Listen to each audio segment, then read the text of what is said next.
Good evening, everyone. This is Professor Hill. Short video for our class, Introduction to Ethics, Philosophy 2306 at St. Philip's College for the summer of 2024. And it's the end of Tuesday, the 18th of June, 2024. So we're at the beginning of week 3 in our class.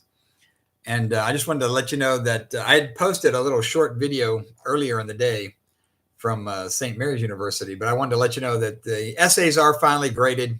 It did take yesterday and today, Monday and Tuesday. They came in Sunday night at midnight, and I just got really tied up yesterday trying to get through them all. Didn't make it. Finished today. Just wanted to let you know. And by the way, somebody asked me if watching these little videos was required. I was like, oh no. As long as you are reading the chapters, writing the essays, posting your stuff on Sunday nights, that's all that's required. That's all that's graded. The videos are here just to help. And so if they help you, great. If they don't, then don't worry about them. But mostly they're just trying to, keep people oriented on exactly where we are in the course and what's coming up, and to give you updates on things like, if I put extra videos in the playlist or whatever. So if the videos are helpful, great. If they're not, then don't worry about it. But anyway, news of the day is the essays are graded, and they looked pretty good. We did fix the one problem we had with the first essays, because remember, this was discussion number 2. What I said the first time around was people needed to be better about pulling information from the chapter, definitions, concepts, and then citing that in an explicit way in their essays. And people did that this time, so that was good. The only problem we had this time around was most people, the people that talked about like applied ethics, codes of ethics in law or medicine, and that being relevant to John being a paramedic, that was knocking it out of the ballpark. People that kind of tried to wrestle a little bit with emotivism, that was more difficult. And the thing about that is simply this. We know John's decision, and we know some of the consequences that flowed from it. But we don't necessarily know the thinking behind his decision-making process. And so, when we start talking about trying to characterize and describe people's ethical decision-making, the folks, you have to remember what you have access to is your own thoughts and your own thinking and how to describe that. That you can feel confident in doing. To get to John's, and whether or not he was thinking in terms of an objectivism or a cultural relativism, that we'd have to really sit down and ask him a bunch of questions and get a sense of not just the decision he's making, but kind of the moral framework he's operating from. What's his foundation in terms of operating from a moral theory? Because even the people that are looking at the situation, looking at the case study, and then making a decision and describing their own thinking, you got to remember that you could have 2 students that both say, for example, John did the wrong thing. I disagree with the decision he made. I think it was wrong, bad, shouldn't have done it. And then you get into why, and one might have a very kind of objectivist approach. Might say, well, look, there are some moral principles that apply to everybody. It's our job to learn these rules and then just apply them regardless of the consequences.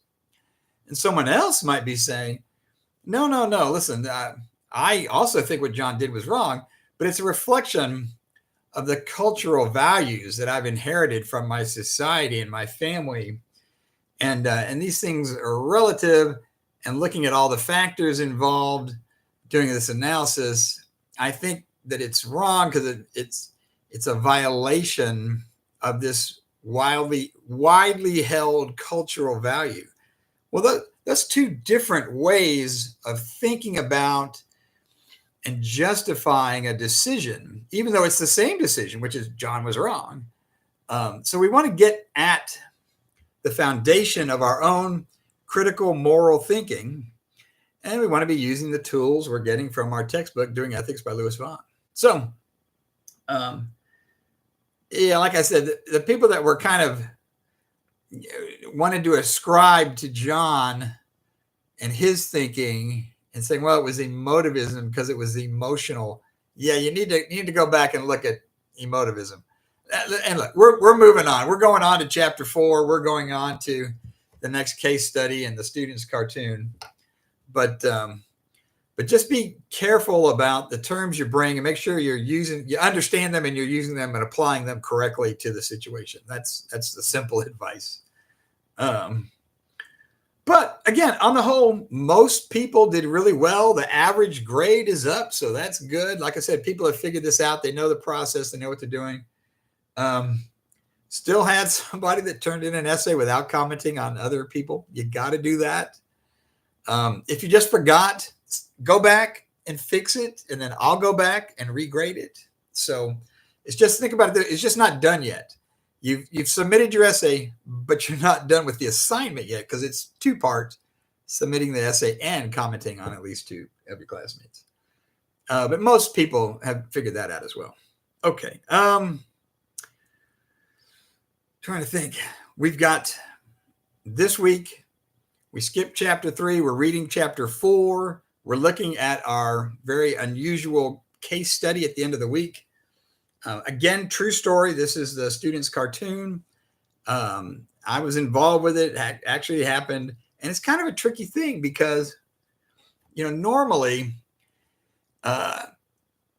you have to get to this threshold issue of, was something wrong?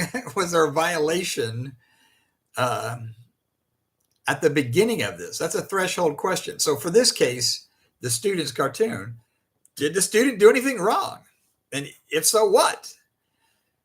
And that turns out to be kind of a funny thing to ask, but it's a legitimate question with this case study.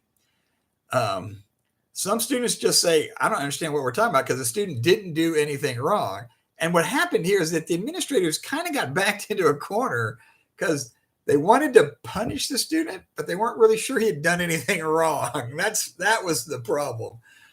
And so you end up with this kind of tricky situation where you have to first clearly always say, look, no, we got to go in order. If there is a violation of the code of student conduct, then there's a sanction for having done that violation. You can't just skip over that first part. And there's another factor too, because again, it's a case that looks simple at the beginning, and then the more you unpack it, and the more you think about it, the more you realize, oh yeah, there are some tricky things kicking around in here. One other thing is, and I believe this to this day, this case evolved and was handled and was settled the way it was because it happened at the end of a semester. If this had happened, if this incident had occurred at the beginning of the academic year, I think it would have been handled very differently. And that's a problem. You can't have big discrepancies based on when something happened like that. That shouldn't be a big factor. And yet in this case, I think it was. And so think about that as well. Does that make a difference, the timing of the incident in terms of just the regular academic year? I'll also post up a video where I've talked about this case in the past. I'll put it in the playlist and I'll put a link to it on the YouTube channel. Because at one point, a year or 2 ago, I talked about it at length, and I'll post that as well. All right. Like I said, it's Tuesday, the 18th. The essays are graded. Thank God they're done. And I know you are busy working away on chapter 4 and getting ready for the student's cartoon case. Oh, and one last thing. This is kind of goofy, but this week, it's a little strange if you're trying to reach people on campus, because today, Tuesday, we're open. Tomorrow, Wednesday, we're closed. Thursday, we're open again. And then Friday, we're closed. So it's kind of funny, but it's given the fact that tomorrow is a holiday. Wednesday is a holiday. We're closed. Thursday, we're open again. But then Friday, we're closed because we close on Fridays throughout the summer in June and July. So it's on the calendar. I swear, if you look at the syllabus, you'll see it listed. And again, since we're doing this all online, asynchronously, it's not that big a deal for us. But if you're trying to reach people or get services or do whatever, you need to be aware that tomorrow the college is closed as it is on Friday. So Thursday, we're open again. So that little window, you can get something done. All right. Take care of yourselves. If you need me, reach out to me. I've been answering questions and talking to people and trying to deal with a couple of situations that have arisen. But if you need help, let me know, and I'll be there for you. All right, take care of yourselves. Talk to you soon. Bye.